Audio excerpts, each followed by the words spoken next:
Hello కానమోకు కథావచనం మోహనవచనం పరిజ్ఞాన హితబాండం నిత్య చదువరి శ్రోతలకు ఆహ్వానం నమస్కారం.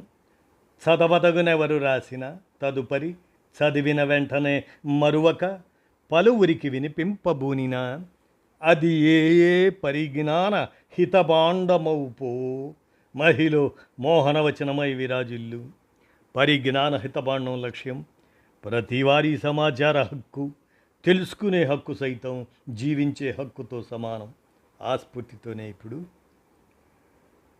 నేషనల్ డెస్క్ సౌజన్యంతో షాడో ఏఐ సైలెంట్ డేంజర్ అనేటువంటి ఈ అంశాన్ని మన కానమోకు కథావచన శ్రోతలకు మీ కానమోకు స్వరంలో ఇప్పుడు వినిపిస్తాను, వినండి. Shadow AI silent danger. ఇక వినండి ఈ అంశాన్ని. నిశ్శబ్ద ప్రమాదం షాడో ఏఐ. ఉద్యోగుల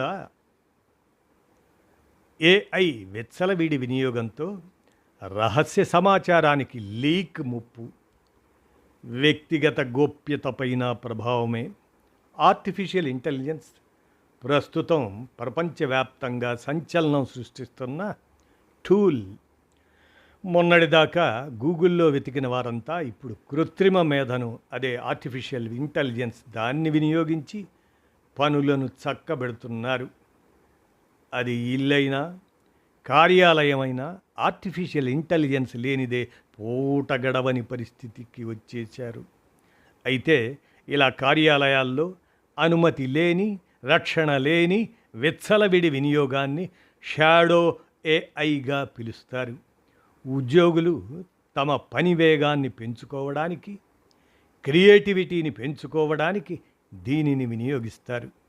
వారు మంచి ఉద్దేశంతో దానిని వాడినా కంపెనీల రహస్య సమాచారానికి ముప్పుతో పాటు వ్యక్తిగత గోప్యతకు భంగం వాటిల్లే ప్రమాదం ఉంది.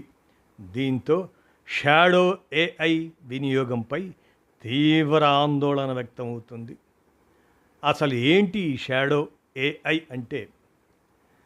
కంపెనీ అనుమతి లేకుండా రోజువారీ విధుల్లో ఆర్టిఫిషియల్ ఇంటెలిజెన్స్ని ఉద్యోగులు అనధికారికంగా వినియోగించడాన్ని షాడో ఆర్టిఫిషియల్ ఇంటెలిజెన్స్ అంటారు.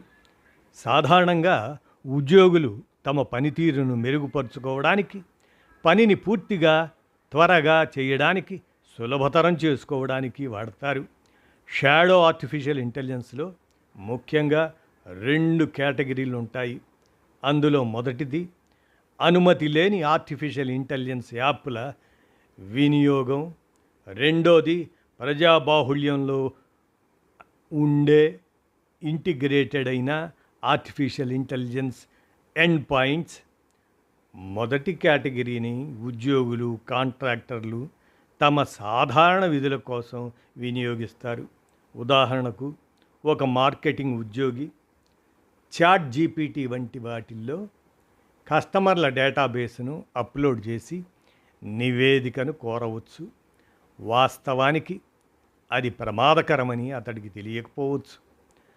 రెండో దాంట్లో ఎటువంటి అధికారిక అనుమతి, పర్యవేక్షణ లేకుండా ప్రజలకు అందుబాటులో ఉండే యాపుల్లో డెవలపర్లు షాడో ఆర్టిఫిషియల్ ఇంటెలిజెన్స్ని వినియోగిస్తారు.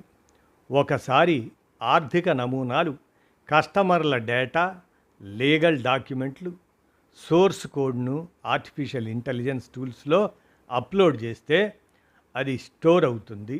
ఆ తర్వాత అనేక వేదికల్లో ప్రాసెస్ అవుతుంది. ఒక వైద్యుడు రోగి సమాచారాన్ని అనుమతి లేని ఆర్టిఫిషియల్ ఇంటెలిజెన్స్లో అప్లోడ్ చేస్తే అది తనకు తెలియకుండానే నిబంధనల ఉల్లంఘనకు పాల్పడినట్లవుతుంది.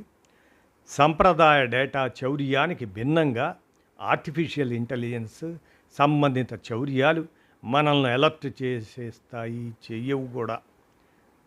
ఒక కోడును రాయడానికి ఇంజనీరు ఆర్టిఫిషియల్ ఇంటెలిజెన్స్ టూల్ను వినియోగిస్తే వచ్చే ఫలితానికి యజమాని ఎవరో తెలియదు. పైగా అదే కోడును చాలా కంపెనీలకు ఆర్టిఫిషియల్ ఇంటెలిజెన్స్ ఇస్తుంది. మరి కాపాడేది ఎలాగా? నెట్వర్క్ ట్రాఫిక్ను పర్యవేక్షించడానికి ప్రభావవంతమైన షాడో ఆర్టిఫిషియల్ ఇంటెలిజెన్స్ గుర్తింపు వ్యవస్థలను అభివృద్ధి చేసుకోవాలి. అనుసంధానాలను గుర్తించడానికి డిఎస్ఎస్ ప్రశ్నలను ఉపయోగించాల్సి ఉంటుంది. కార్పొరేట్ డేటా భద్రతా ప్రమాణాలకు అనుగుణంగా ఉత్పాదక బూస్టింగ్ టూల్స్ ఉన్నాయా లేదా అని సరిచూసుకోవాలి. ఇక అలాగనే ప్రమాదాలు ఎన్నో వాటిని గుర్తు చేయటానికి ఓ అధ్యయనం ప్రకారం చాలా కంపెనీల్లో అనధికార ఆర్టిఫిషియల్ ఇంటెలిజెన్స్ టూల్స్ వినియోగం భారీగా ఉందని తెలుస్తుంది. మరి సంస్థలోని ఐటీ భద్రతా విభాగానికి తెలియకపోవడం వల్ల డేటా రక్షణ చర్యలు చేపట్టే అవకాశం ఉండదు. అటాక్ సర్ఫేసులు పెరుగుతాయి. షాడో ఆర్టిఫిషియల్ ఇంటెలిజెన్స్ టూల్స్లో ఉద్యోగులు రహస్య సమాచారాన్ని అప్లోడ్ చేస్తే ఆయా కంపెనీల సున్నిత సమాచారం లీక్ అయ్యే ప్రమాదం ఉంది. సంస్థ మేధో హక్కులను చౌర్యం చేసే అవకాశం ఉంది. 2023లో చాట్ జీపీటీ 10 కోట్ల యూజర్లను దాటింది.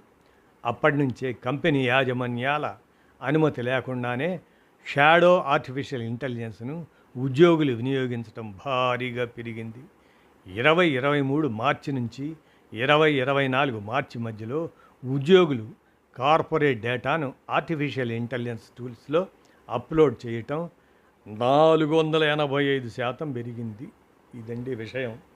కాబట్టి shadow artificial intelligence silent danger అనేటువంటి అంశాన్ని నేషనల్ డెస్క్ సౌజన్యంతో మన కానమూకు కథ వచ్చిన శ్రోతలకు అవగాహన నిమిత్తం వినిపించాను.